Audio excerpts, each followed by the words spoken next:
That's the difference between the existing protocols and the MPLS.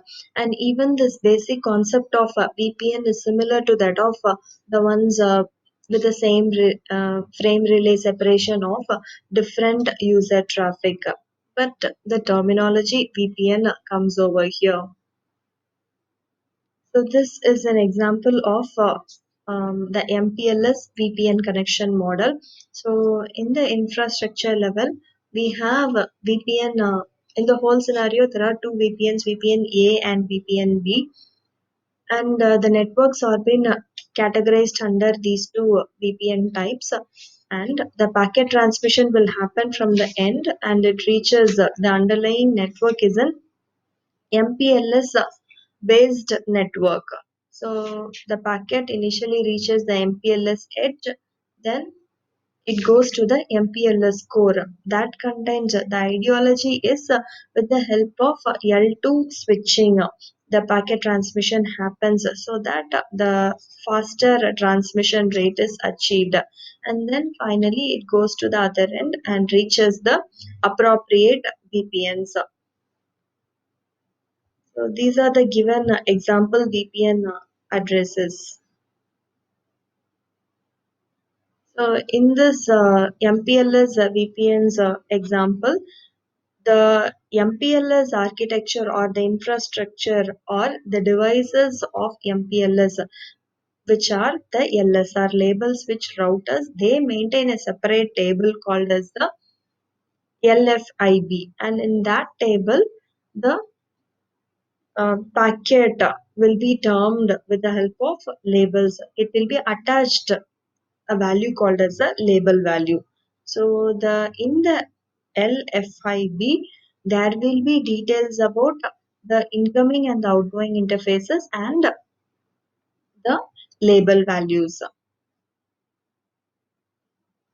Then coming to the last application of MPLS, which is QoS. So MPLS and QoS, the quality of service is the very important characteristics for any network. So what about the QoS mechanisms which has been followed? Three types of things are being followed. First is the pre-configuration based on the physical interfaces, and then second thing is the classification based on incoming packets. Based on the incoming packets, the classification may happen. And the third thing is the classification may happen based on the network characteristics, which is congestion, delay, throughput, and data loss.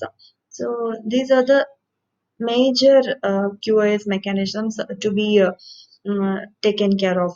And then a label corresponding to the resultant class is applied to a packet. As we have seen in our previous slides, we have seen under the slide FEC, the packets IP packet 1 and 2 belong to the same class.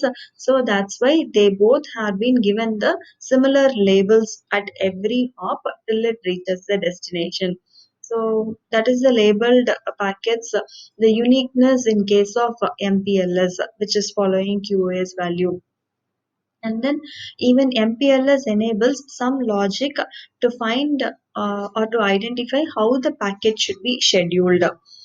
So, and yes, it even supports some of the QoS protocols such as integrated service, differentiated service, and RSVP, which is the resource reservation protocol. So the FEC QoS classification, we know that the parameters needed for the classification will be the basic parameters will be the interface value, and then the IP addresses, source and destination IP addresses, type of service, and other details. And then a priority scheme. MPLS supports for some priority scheme for different label switch paths. It is also possible. And what about the IP differentiated model? In order to implement that, the details should be added into the header value. In the IPv4, you would have seen about the type of service field. It is a 1 byte field, and in that the value will be added. So whereas our shim layer header should be inserted into this. In the earlier slides we have seen the shim header will be inserted in between the L2 and the